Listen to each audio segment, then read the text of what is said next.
Okay, so if you want to replace the drop, the first thing you want to do is make sure that the drops of both songs line up. And the easiest way to do that is to go and find where the drop is on your DJ software and set a cue point as a marker 16 bars earlier. Then as both songs are playing, you hit play at that cue point. So they're both equal distance to the drop. And then you've got 8 bars to beat match and 8 bars to prepare the EQ in your headphones before bringing in the EQ and then controlling what the dominant tracks are with the EQ. But that's the real question, right? Like, what EQ do you use to make the transition sound natural? And honestly, this is where it gets really interesting, as some people say EQ mixing is a wank, okay? And all you need to do is control the levels with your volume faders and then do a bass swap at your transition point. Whilst another school of thought is work down the EQ. So first switching out the highs, then the mids, and you do the bass last. Now, personally, I think you need to listen to the frequencies within each track, and you need to reduce or take out any frequencies that are causing clashes.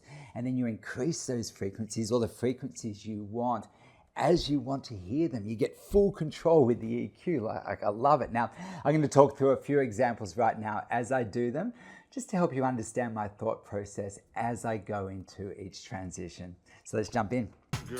Okay, so there's my cue point, 16 bars before the drop.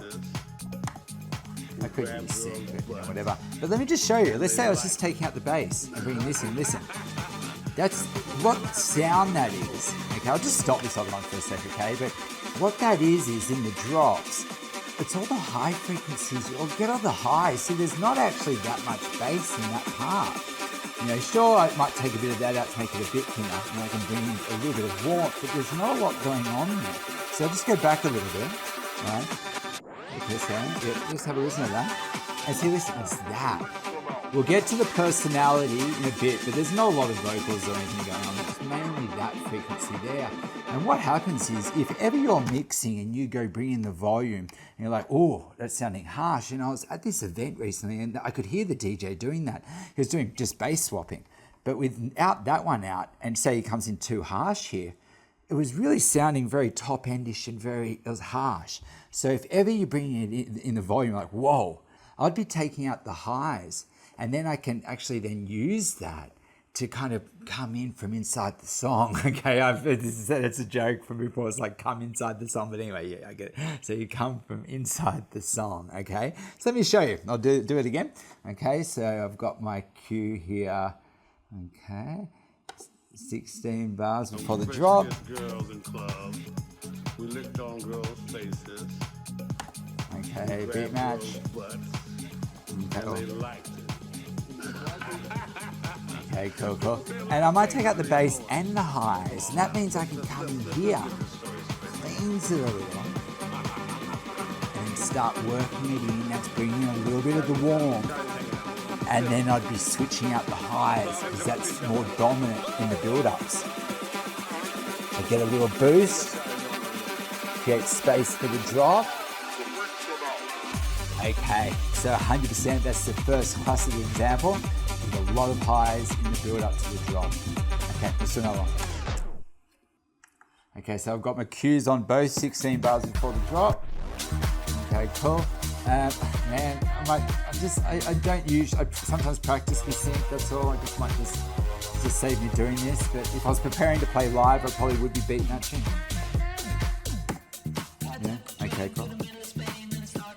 Now listen to this one. I've got vocals in both. So sure, like we said before, I could do that and soften it. But if I've got vocals, I could be doing less. I could be doing it there. Okay, take out that maybe. Now I come in, and then I could be like, well, there's no vocals now in this one. Maybe I could bring in the vocals. Why not? And then, like we did before, bring in the warm, controlled boost. Okay, now this is just knowing the song. But can you play both drops together? So maybe I could play little bits, but listen.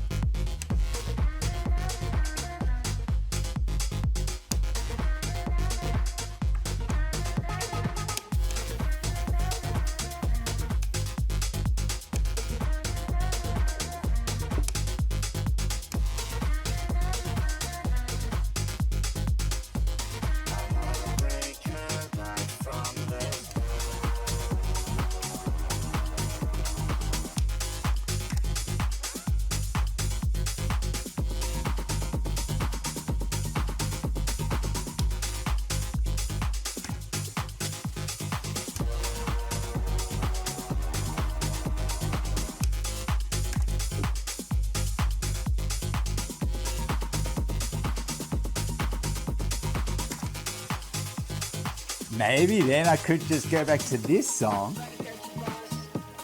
That means I've just played the drop of another song. And now how about I go replace this next drop?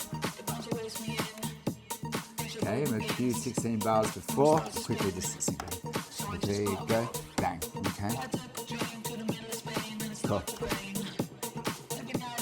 Now this one, I think that's a classic if there's not a lot of vocals. And in the build-ups, sometimes there might, if as long as there's not vocals in both, I'm okay. And in the warm, controlled boost, create space.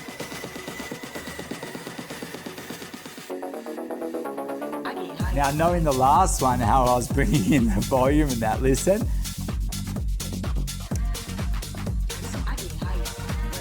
It's too noisy. It doesn't always work. You've got to be really careful when actually doing double drops. Again, that's a separate video. But I want to touch on stuff that you can do. But again, it's probably knowing your music when it comes to playing two drops together. That's for sure. Okay. Now, at the end of the day, right, it is about knowing what each frequency does, like on your EQ, like your highs, mids, and lows. And basically then also recognizing like the frequencies within that track as they're happening and adjusting the EQ accordingly so you can make all of your transitions sound really cool. So I go into so much more detail on all of this in my course, and honestly, my course tutorials on EQ mixing alone will blow your mind. So if you do like the way I teach and you want to up level your skills and your transitions to like a pro level, honestly, within days, then check out the link in my description or the description, as I currently have a sale on the complete package, which includes all of my courses for the price of one, which is really insane actually. So anyway, okay, so this video, heaps of fun to make. So thanks again for watching. Please remember to like, comment, and subscribe to help the channel thrive. And as I've mentioned just recently, I'm going to try and finish each long form video with some kind of tip. So in relation to today's video, it would be run your own race and only take on the things that resonate with you and avoid all the other noise, okay? So fuck fitting in or caring what people think. It's about living in alignment with your passions. And if I personally can help you to see things from a different perspective, and that perspective resonates and inspires you, then I'm doing my job, okay? Best job in the world, okay? And that means I'm living in alignment with my goals and sharing the things that I'm most passionate about in the world. And that is like people, like you guys, and music, and bringing those things together. Okay, thanks for tuning in.